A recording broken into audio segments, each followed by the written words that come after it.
Saya usaha itu memang saya benar-benar fokus. Jadi pas waktu jualan jilbab pun ya saya benar-benar harus fokus dan harus ada yang bisa dikorbankan gitu loh. Misalkan ya saya dengan fokus usaha jilbab, saya mengorbankan waktu buat anak. Ya jadi kayak sekarang ya saya fokus di rumah, ya saya mengorbankan usaha toko saya ya. Mungkin ya sekarang udah jalan, maksudnya nggak sampai ngoyo kayak dulu gitu jalannya. Kita tetap handle, nggak kayak dulu yang benar-benar berambisi. Pokoknya semua sama-sama jalan. Buat anak juga ada waktu. Selain fokus ya harus kerja keras, itu juga kreativitas juga mas.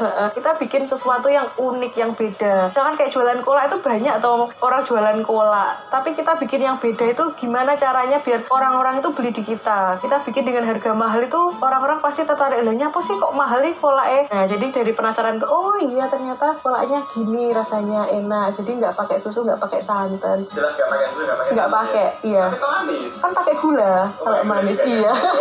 Pokoknya kalau bisa itu kita sama pelanggan itu harus terbuka mas. Pakai bahan apa kita ya bilang pakai ini. Jadi semua kayak transparan. Sampai kita bikin kuah cendol, kuah buat masak itu ya pakai dari galon aqua itu ya udah kita kasih tahu. Karena kan kalau beli di luar kan kita belum tahu ya cara masaknya, kan kadang nggak diliput, nggak di share gitu kan dapurnya seperti apa. Terus kalau kita ngupload dapurnya seperti ini itu kan orang-orang percaya, oh iya ternyata dapurnya seperti ini, cara masaknya seperti ini. Kalau dalam usaha ini ada struggle-nya nggak mbak?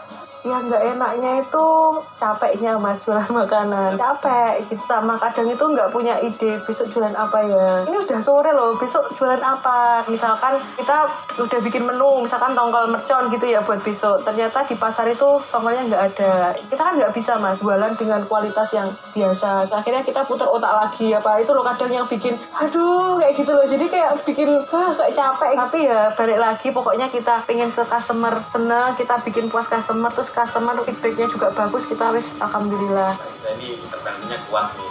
Itu dari mana asalnya juga punya mental entrepreneur yang bagus? Dari kecil sudah diajarin bisnis mas. Kuliah pun juga sama ayah kan disuruh kuliah di bisnis juga. Jadi kayak waktu kuliah pun itu kayak udah diajarin, kita kan punya modal segini harus bikin project, kamu dikasih modal segini harus dikembangkan. Kita tuh kayak diajarin gimana caranya kerja, nggak cuma teori aja. Alhamdulillahnya lagi menikah juga punya suami tuh yang di bisnis juga, memulai dari baru kan. Jadi yang awalnya marmer terus kemudian dikonveksi hijab, terus tahu penjahit gini-gini. Dari situ kayak belajar, oh berarti harusnya seperti ini, aku harus kayak gini. Nah sekarang di makanan tuh sebenarnya juga masih, kalau dipikir ya masih awal ya mas, maksudnya masih 3 tahunan ini. Tapi ya pokoknya berani gitu aja, kalau nggak laku ya wes dikasihkan orang gitu aja, mikirku kayak gitu kalau makanan.